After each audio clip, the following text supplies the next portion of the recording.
Hello and welcome back to another episode of my Fulham Career Mode. In today's episode we take on Manchester United and Burnley in the Premier League.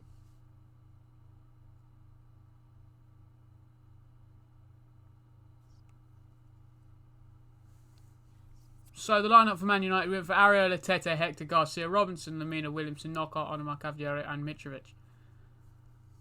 They went for De Gea, Dalot, Rojo, Diaz, Shaw, Matic, Fred, Greenwood, Fernandes, Rashford and Vardy. And this was going to be a real test of character for the team to see if they can compete with the bigger clubs. So to start with, we tried playing out from the back, trying to keep the ball, gave it straight to them, and Vardy had scored inside 10 minutes. It's a great finish from Jamie Vardy, but it proved to be a weird game. They liked hugging the generic manager they'd given because they didn't put Solskjaer in the game for some reason. So the generic ginger old dude gets lots of hugs in this game. Good little ball through and Jamie Vardy smashes home. Good finish. No, I'm not very good at defending, as I've said previously. But we continued. We wanted to get back level in the game, so we started coming forward. Played the ball into Jack Williamson, and with his first goal for Fulham, his first professional goal, the youngster made it 1-1. We'd only been behind for 3 minutes, and then Williamson steps up with a great finish.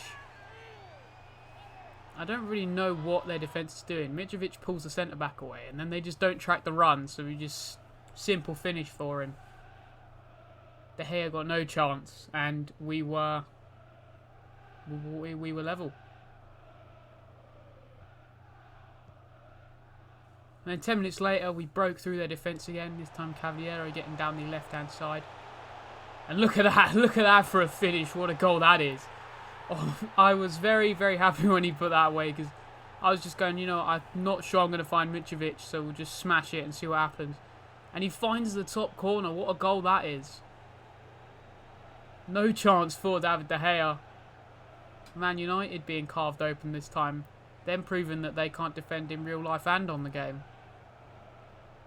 And then we were 2-1 up, which was a surprise.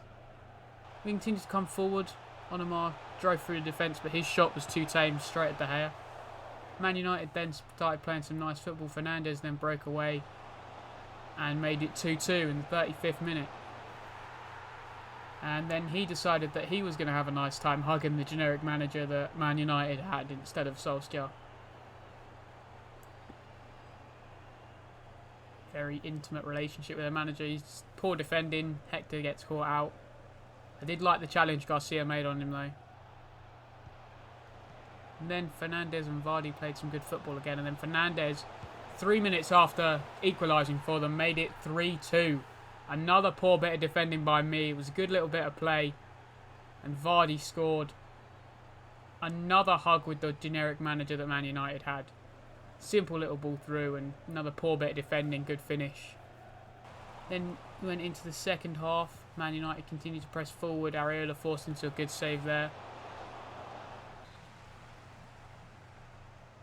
And from the corner, they nearly made it 4-2. Then from our corner, Lamina whipped it in. Mitrovic hit the bar. And Hector's shot was blocked on the line. Cleared away. We continued to come forward. Mitrovic played it to Jack Williamson again, and he scored 2 goals in this game. He hadn't scored before this game, and he scored 2 in this game, and it was 3-3. We were really showing some good character and showing that we could compete with the bigger clubs in the league. Level at 3-3. Good play from Mitrovic, backing into the defender, good holding the ball up, waiting for the late runners. Williamson is that late runner. Simple finish, he gets close in on De Gea, there's no chance for him. And we were level at 3-3. We then continued to come forward. Onomar slipped the ball through to Mitrovic, and there was one person who really wanted in this situation. It was Mitrovic, and he slams home to make it 4-3. And I thought we've got a really good opportunity here to win the game against one of the top sides in England. Great finish from Mitrovic to make it 4-3. De Gea had no chance of any of the goals we'd scored, so it was nice to see we were good and clinical in this game. Man United then continues to come forward. Ball's laid off to Nemanja Matic, who made it 4-4 with 20 minutes to go. It's a good finish from Matic, but it's poor defending again, leaving a midfield player on the edge of the box, even if it is Matic. You know he's got a good strike on him. So, yeah, he's unmarked in the middle. Williamson just leaves him there, and Matic then smashes home. Not long to go, and then Luis Alberto had turned the defence. He was in behind. And then the computer sweated against me. Greenwood smashed in, but the computer sweated against me. It was annoying because that's not what the computer was supposed to do. It's just supposed to score normal goals, not sweats. You can't become the toxic online player's computer. And yeah, it was 5-4. Simple tap in for Greenwood. We continue to come forward.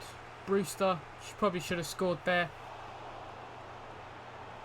Ball's played back into Brewster. Tried to roll it across for Kenny, but couldn't get enough conviction on the shot. United continues to come forward. The ball slipped through to Igalo. Areola made a good save. And it finished 5-4 to Man United. It was a good game. Sure, we could compete with them, but just unfortunately, we couldn't get anything from the game. The next game was Burnley. They went for Pope, Lowton, Esludo, Long, Peters, Gudmundsson, Westwood, Cork, Brady, Hulk, Weird, and Barnes. We went for Areola, Tete, Hector, Lamarche, Robinson, Knockaert, Reed, Williamson, Aina, Kearney, and De Cordova-Reid. His first action came. We slipped the ball through to De Cordova-Reid. First real opportunity for him, and he smashed home. It was his first league goal of the season, and this game he showed why we should be picking him more often. Showed that he had the quality to play and score goals in this division. So it's a good little ball through from Kearney. Simple touch. Smashed in. Simple finish for De Cordova-Reid. And we're 1-0 up at Turf Moor, which is unlike most teams because Burnley just play, let's see if we can smash the ball up to the big striker. So we continue to come forward. 20 minutes in, Williamson turned the defender, had the shot, forced Pope into a good save. He did well to hold it. We were doing really well. We were battling. We were winning the ball back in the midfield really well. And De Cordova-Reid got slipped in again, and he scored again. He'd scored 2 goals, and I think this was his first start of the season that wasn't in the League Cup, and he'd scored 2 goals in the first 25 minutes.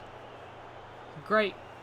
He didn't really do it at Cardiff when he was up in the Premier League the first time around, but he's doing it for Fulham. He smashed in, making it 2-0, giving Nick Pope absolutely no chance. And we were 2-0 up at Turf Moor, looking for our first away win of the season. And then Aina slipped it to Kearney. Kearney played one more to De Cordova-Reid. Should be doing a lot better there, but you can forgive him because he'd already scored 2. Dragged the shot well wide. Should be doing a lot better, I think, but he's just a bit unlucky. He was just trying to get that ball in that far corner. Didn't connect properly with it. Burnley then were trying to come forward, but we kept winning the ball back high off of them. De Cordova-Reid played it to Kearney. Drove towards the heart of their defence. Bit lucky with the ball to drop, but he scored his hat-trick. A hat-trick in the first half of De Cordova-Reid. Bit lucky with the deflection, the ball dropping, but he did well to strike it on the volley and find the corner past Nick Pope. It was 3-0. Very surprising because Burnley are usually solid at the back. Smashed home De Cordova-Reid. A really good finish by him. And he had his hat-trick. It was 3-0. Surely we couldn't let this slip from here. He continued to play nice football. It was a good little ball from Tete to Knockaert down the left-hand side. He came inside really well. Big touch away from his man. Had the shot. Forced Pope into a good save. See here. He comes back on to his left foot and it's a good save. Burnley were trying to come forward. They were trying to get themselves back into the game. Barnes holding the ball up well. Playing it to Hulk. Hulk of all people that actually decided to sign for Burnley. And it was 3-1. He smashed home past Areola. And for some reason, Hulk went and hugged Sean Dyche. But they were 3-1 down. Surely he would have been better getting the ball and trying to get him back in it. But no, he's wasting a bit of time for us. Thank you very much, mister.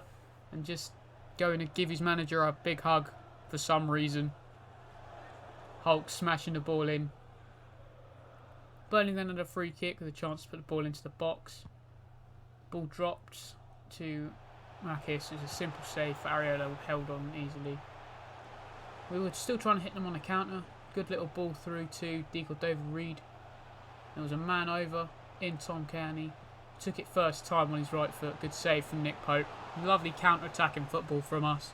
Playing some really good stuff. They then had a free kick. They tried to play it down the pitch, but we won it off them. Knockout played it to Onumar. Williamson played it to Cavallero. And he smashed home for his second goal in as many games in this episode. It was 4-1, and we'd pretty much confirmed the victory at this point. 4-1 up at Turf Moor. I think it was going to be our second away win of the season. And we had to wait a long time for it. I think it was our first win in a long time as well. A great strike from Cavallero. Finding that far corner past Nick Pope. Thinking this player was going to be really essential to our season. We continued to come forward though. De Cordova-Reid slipped it to Cavallero again. Gets in behind. This time Pope makes a very good save and it just trickles past the post. You can see here he's just trying to go across the goalkeeper again, but it was too close to him. Not long left and Burnley was still trying to lump that ball up to the centre forward, but they couldn't. They continued to give the ball straight back to us. De Cordova-Reid then drags his shot horribly wide again, just scuffs it. We continue to pose a threat. We continue to come forward. We just wanted more goals at this point. We wanted to boost our goal difference. Cavallero getting down the byline. Good little dink in, and then the header from Onumar was headed just wide of the post. Then into injury time. McNeil got played over the top. Played it back to Makis. It was a good bit of defending, but we gave the ball away. Gudmundsson slipped it to Hulk, who sweated it. Again, another sweaty from the computer. And Makis made it 4-2. He celebrated like they'd equalised in the last minute, but it was 4-2 to us. And we just conceded a goal. It was a bit annoying because of the goal difference, but we already had the 3 points in the bag. Probably should have done a bit better defensively, but we'd already won it. So we just took the kick off, did a few keepy-ups with the keeper, and that was it. We had won 4-2. So a defeat to Man United, but then a good win away at Burnley, a hat-trick for De Cordova-Reid.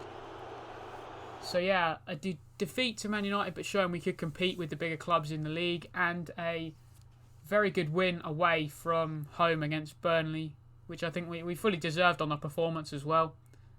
So thank you very much for watching. I hope you have enjoyed. If you have, please like and subscribe. See you later and goodbye.